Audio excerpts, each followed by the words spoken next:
ونشهد أن لا إله إلا الله وحده لا شريك له ونشهد أن سيدنا وحبيبنا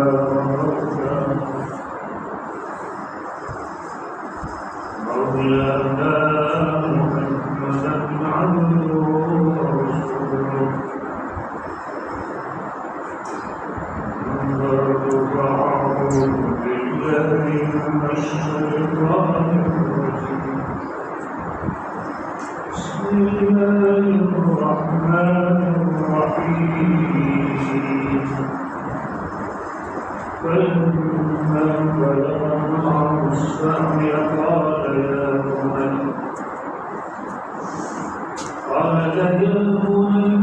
إني أرى في المنام أني أذبحك فانظر ماذا ترى قال يا أبت افعل ما تؤمر ستجدني إن شاء الله من الصابرين فلما أسلم وتله للجبين وناديناه أن يا إبراهيم قد صدقت الرؤيا إنا كذلك نجزي المحسنين إن هذا هو البلاء المبين سبحانك لا علم لنا إلا ما علمتنا أنت العليم اللهم علمنا بما ينفعنا وينفعنا بما علمتنا إنك أنت العليم الحكيم.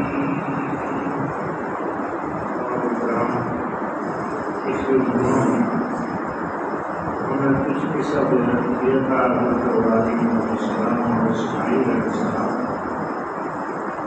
اور مقصود کو بیان کرنا تھا تعلیم قربانی کی کیسے شروع ہوئی.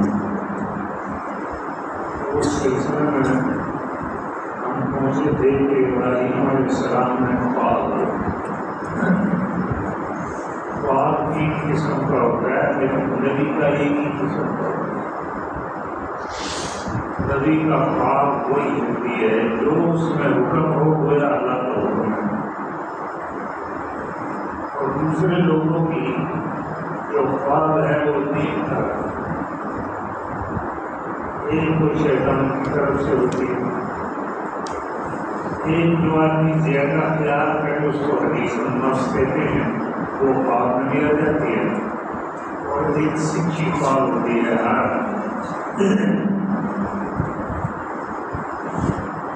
لوگوں کی یہ تین قسم کی خوابیں ہیں. نبی کی ایک ہی قسم کی ہوتی ہے جو سچی ہے اور اس میں جو حکم ہوا ہے وہ بھی اللہ کا ہوتا ہے. پھر خواب کی تعبیر کرنے میں مشکلات آتی ہے کہ جب آدمی کچھ خواب دیکھتا ہے تو جیسے یہ جہان ہے ایک جہان عالم مثال ہے ایسے دوسرا روح ادھر چلی جاتی ہے اور آدمی دیکھتا ہے اس کی زبان مختلف ہے. مثال کے طور پر کسی آدمی نے دیکھا کہ میں دودھ پی رہا ہوں، مراد یہ ہے کہ اللہ نے اس کو علم دیا ہے یا اللہ علم دے. سو دودھ کا معنی علم ہے اس جہان کی بولی، اس جہان میں جو بولی بولی جاتی ہے اس میں اگر کوئی آدمی دیکھ لے تو مراد یہ ہوتی ہے کہ آدمی علم. ایسے ہی ایک آدمی تھا، اس نے گرمی میں خواب دیکھا میری چارپائی کے نیچے آگ لگی ہوئی ہے. وہ حالت کے پاس گیا، اس نے کہا بڑا بڑا اپنا سامان نکال لے، تیری عمارت گرنے والی ہے. پر اس نے سامان نکالا، عمارت گر گئی. دوسرے آدمی نے خواب دیکھا کہ میری چارپائی کے نیچے آگ ہے اور میرا اسی آگ کے پاس. اس نے کہا وہاں بہت وہاں سونا اور چاندی ہے. کسی نے پوچھا، خلاف کیا تھا، کہنے لگا پہلے آدمی نے گرمی میں دیکھا تھا، دوسرے آدمی نے سردی میں خواب دیکھا تھا، اس لیے تعبیر مختلف تھی. اس عالم اور اس جہان کی جو بولی ہے وہ ہمارے اس جہان والی بولی نہیں، وہ مختلف ہے. آدمی دیکھتا ہے تصویر کسی چیز کی بھی، لیکن اس کا معنی ہماری بولی کے مطابق نہیں ہوتا، اس بولی کے مطابق ہوتا ہے. مجھے یاد ہے کہ میرے پاس ایک آدمی آیا اور بڑا ہی کام ہو رہا تھا گھر سے. وہ کہنے لگا بچہ میں نے خواب میں دیکھا تو میں اپنی ماں سے جنم تھا اور کام رہا تھا. میں نے کہا تھوڑا میں دیکھتا ہوں. میں نے کتاب میں دیکھا تو انہوں نے کہا اس کی زمین پر کسی نے قبضہ کر دیا. میں نے کہا اچھا آپ وہیں کو گھوم کر لاہور کا تھا اور پھر آپ کو پتہ چل جائے گا تو پتہ کیا تو بھائی نے اس کے گھر پر قبضہ کیا ہوا. میں نے کہا شکر ہے خدا کا، ٹھیک ہے یہ بات تو منظور ہے، کیوں زمین مانگ کر اور اس کے اوپر اگر کوئی ناجائز تسلط کرنے کے بعد لوگ آدمی اس کے ساتھ بات ہوتا ہے. لیکن نبی کی بات بالکل میرے لیے اور آپ کے لیے یہ پیغام بھی ہے. دیکھیے کبھی بھی عبادت سے بالا کر نہیں، اس کو بھی عبادت کرنی پڑتی ہے اور وہی کتنا ہی بڑا ہو جائے اس کو عبادت اللہ کی کرنی پڑے گی. یہ ممکن نہیں کہ کسی وقت آدمی ایسے کرنے میں پہنچ جائے کہ عبادت اس سے ہو جائے کہ اس پر نماز معاف ہو گئی یا نشاط معاف ہو گئی یا اعمال نہیں. یہ کہتا بلکہ رسول صلی اللہ علیہ وسلم نے جب ختم کی یہ مغرب کا وقت قریب تھا، صحابہ دن کے چور چور ہوئے سب رسول اللہ نے فرمایا کہ بلال آزان دو اثر کی نماز میں پڑا ہو گئی اور مغرب کی تو بلال نے آزان دی، پہلے نماز پہلی پڑھی پھر دوسری پڑھی. تو نبی علیہ السلام اتنے بڑے آدمی ہیں لیکن نماز ان کے لیے اتنی ضروری ہے. جنگ کی حالت میں بھی قرآن کریم نے بیان کیا ہے کہ ایک گروپ جنگ کرے اور دوسرا ایک رکعت پڑھے رسول اللہ کے پیچھے اور پھر وہ جنگ کو چلا جائے اور دوسرا واپس آئے اور دوسری رکعت پڑھے. پھر پہلا آئے اور اپنی جو پہلی رکعت پڑھی ہے دوسری اکیلے کر کے کیونکہ صحابہ سارے چل کے رسول اللہ کے پیچھے نماز جنگ کی حالت میں بھی نماز. تو پھر ذہن میں آدمی دو چیزیں بڑی محبوب ہیں. قرآن کریم کا ذکر کیا ہے، اس کی محبت میں آدمی جب گرفتار ہو جائے تو خدا کے ذکر سے بھی دور ہو جائے اور وہ مال ہے اور اولاد ہے. قرآن کریم نے کہا یا ایھا الذین آمنوا لا تلھکم اموالکم ولا اولادکم عن ذکر اللہ.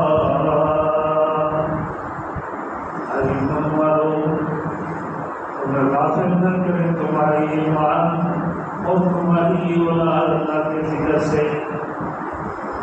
ومن يفعل ذلك اور جس کو غافل کر ڈالا ان دونوں نے فاولئک هم الخاسرون. یہی ہے انسان گھاٹا پڑنے والا.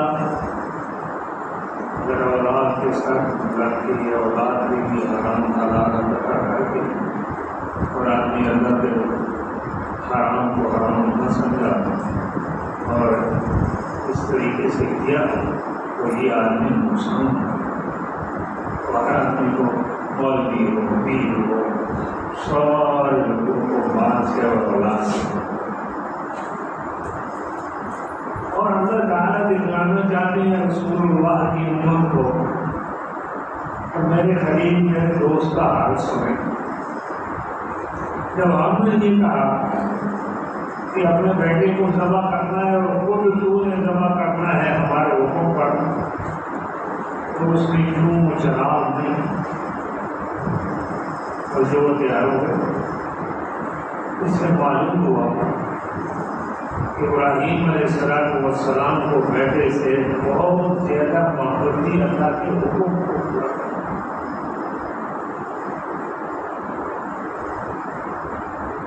ابراہیم علیہ السلام نے تیاری کی کہ میں اپنے بیٹے کو ذبح کروں. جو لوگ آج کو کرے انہوں نے دیکھا کہ منام میں 3 جگہ ہے شیطان.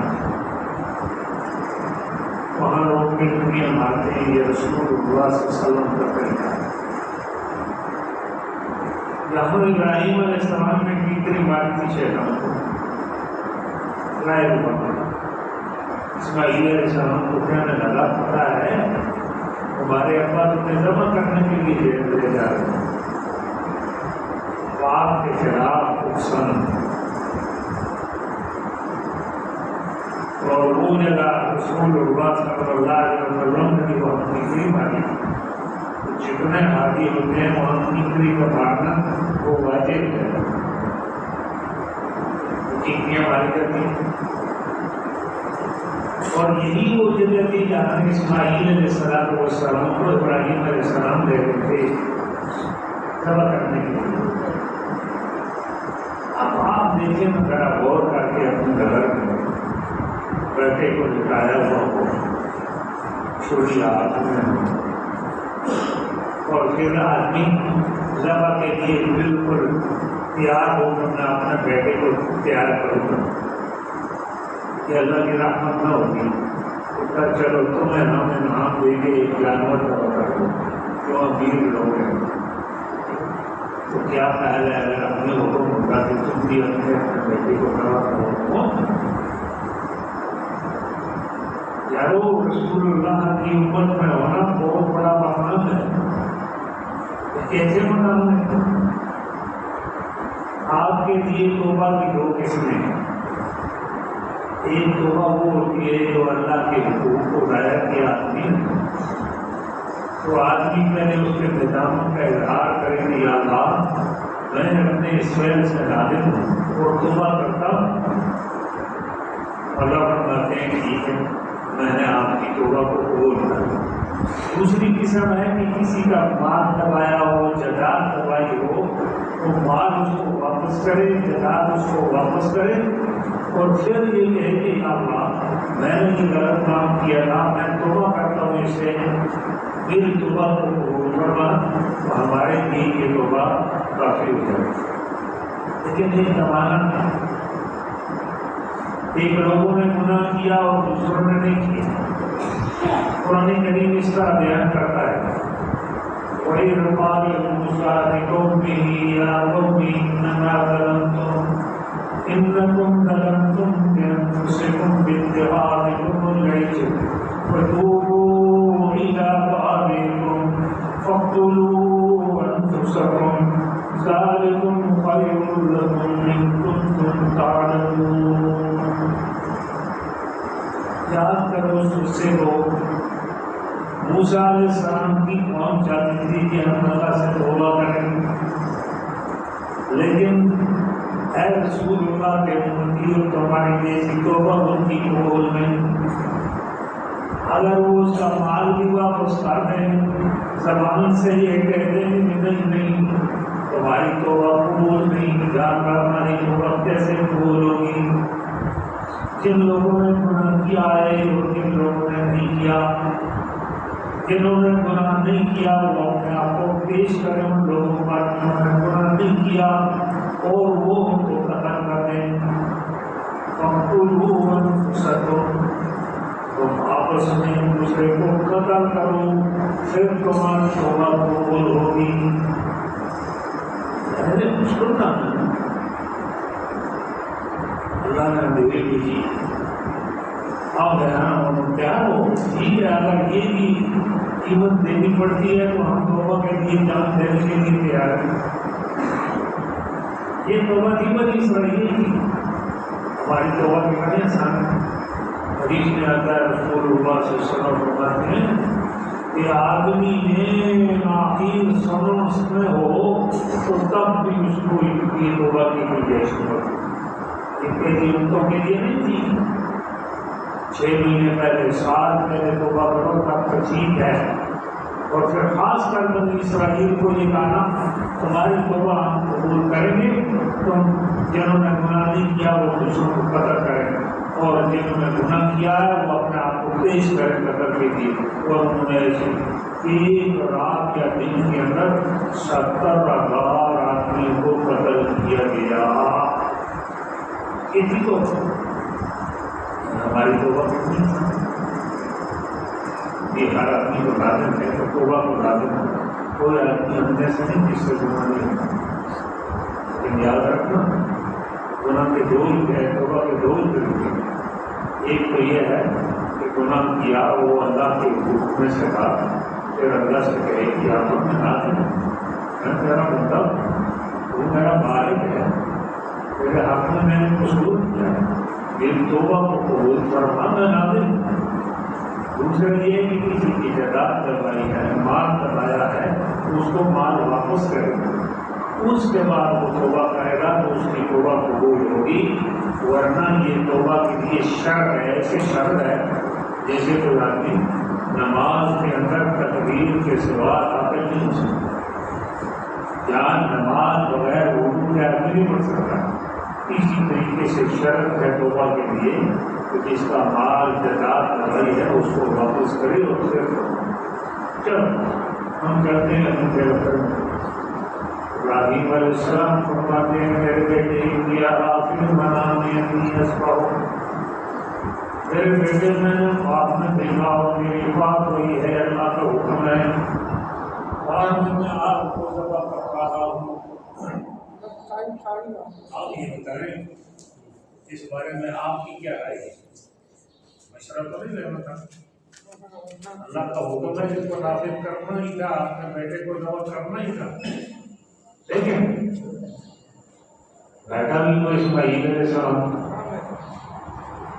وہ بھی جو ہے نا اللہ کا نبی ہونے والا تھا۔ اگر ہم اپنے بیٹوں کو کہیں نا اللہ کا حکم ہی ہے، اللہ کا حکم ہی ہے، تو یہ تو ایک اور کرتے ہیں، سمجھتے ہی نہیں کہ اللہ کا حکم ہوتا کیا۔ لیکن ابراہیم علیہ السلام کا وہ بیٹا جو 10-11 سال کا بیٹا ہے، اور بعد میں اس کے سامنے جو قرآن رکھا، جو تصویر رکھی وہ یہ ہے کہ بیٹا میں آپ کو ذبح کرنے جا رہا ہوں، آپ یہ بتائیں آپ کے ذہن میں اس تصویر کے بارے میں آپ کی کیا رائے ہے؟ حضرت خانوی رحمۃ اللہ علیہ نے لکھا دونوں بہت بڑی شخصیتیں تھی، ابراہیم علیہ السلام تھی اور اسماعیل علیہ السلام۔ کہنے لگے ابراہیم علیہ السلام کے لیے اتنا مشکل کام نہیں تھا بیٹے کو ذبح کرنا۔ اس کی وجہ یہ بیان کرتے ہیں کہ جب آدمی کی محبت کے عربی میں 9 نام ہیں، محبت کے عربی میں 9 نام ہیں، اور ہر ایک نام دوسرے سے مختلف ہوتا ہے۔ مثال کے طور پر ایک ہے محبت، ایک ہے بیگ، اور اس کے بعد وہ نام شروع ہوتا ہے۔ آخر 3 نام ایسے ہیں جب وہاں پہ آدمی چلا جاتا ہے تو اس کو اپنی جان کی پرواہ نہیں رہتی، پھر صرف اور صرف محبوب کا حکم اور اس کی اطاعت یہی آدمی کے خیال کرے گی۔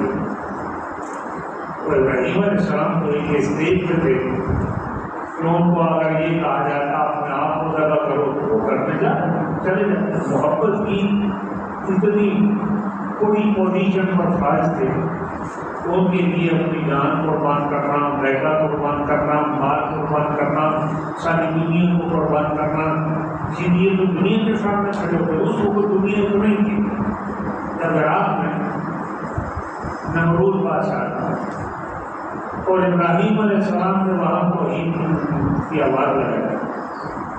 پہلے اپنے ابا سے مخاطب ہوئے کہ یا میرے باپ، آپ ان کی عبادت کرتے ہیں جو سنتے نہیں، جانتے نہیں، مانتے نہیں، اینٹوں سے بنائے ہوئے ہیں۔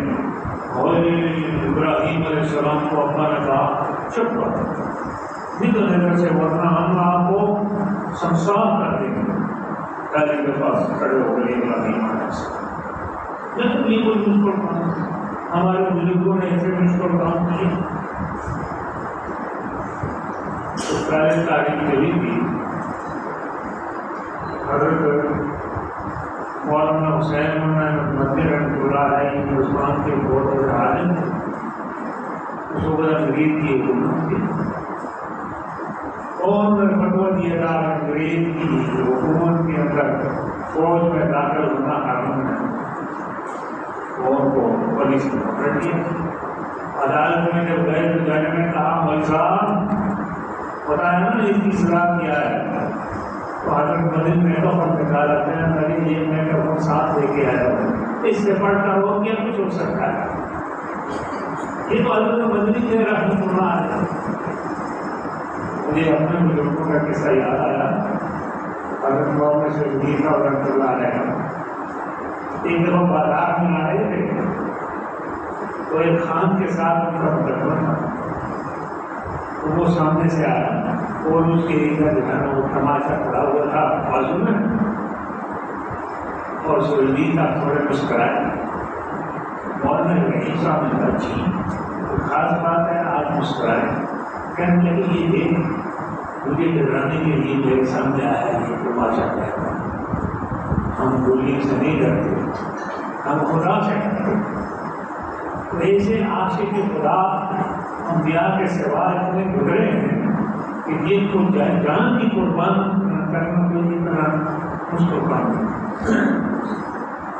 حضرت خانی رحمۃ اللہ علیہ نے فرمایا کمال تو اسماعیل علیہ السلام کا 12 سال کا بچہ ہے، آپ یہ کہہ رہے ہیں میرے بیٹے میں آپ کو قربانی کے لیے لے جا رہا ہوں، آپ کا کیا خیال ہے؟ ایسا جواب دیا کہ آدمی حیران رہ جاتا ہے۔ 2 لفظوں میں انہوں نے بات ختم کر دیا، افعلنا تم میرے بنا کر لے جو کچھ کے تجھے اللہ نے حکم فرمایا، پر جو کچھ اللہ نے حکم فرمایا میں تیار ہوں۔ ایسے صحابہ تھے، پھر اللہ نے ان کی مدد کی۔ کوئی افریقہ مختلف پہنچ گئے صحابہ اکرام، لیکن پھر ایسے کہ اللہ کے حکم پہ ہمارے لیے تو یہ نہیں مشکل ہے، کچھ لوگ نکالتے ہیں سب بھی کرتے ہیں میدان نکل جائے، زکوٰۃ نکالتے نکالتے مال تھوڑا نہ ہو جائے، اور نماز کے لیے وقت نکالتے نکالتے مشکل ایمان کی عادت ہے نا ہماری، دل کی ایمان کی عادت مضبوط ہوتی ہے تو یہ بات ایک آیت ہوتی ہے لن تنالوا البر حتى تنفقوا مما تحبون۔ اللہ فرماتے ہیں ہر زندگی کو نہیں پا سکتے جب تک کہ اس چیز کو تم خرچ نہ کرو جو تمہیں محبوب ہے۔ ایسے آبائی کرام توڑے ہوئے آتے ہیں، یا رسول اللہ مجھے یہ معلوم ہے کہ لوگ ایک صحابی توڑے ہوئے آتے ہیں، یا رسول اللہ میرا یہ بات ہے کہ لے لو، باقی بہت زیادہ ہے۔ فرمایا اللہ کے راستے میں، اللہ نے فرمایا اپنی محبوب چیز کو اللہ کے راستے میں۔ پھر آخرت میں قرآن کریم میں ان کے ایمان کی گواہی دی ہے، اور ان کے ایمان کی گواہی نہیں بلکہ ان کے دلوں کے اندر ایمان کی گواہی دی ہے کہ ان کے دلوں کے اندر ایمان. تو اسماعیل علیہ السلام نے 2 لفظوں میں کہا میرے بدن بالکل کر ڈالو وہ جو اللہ نے تم کو حکم دیا. ستجدنی انشاءاللہ من الصابرین،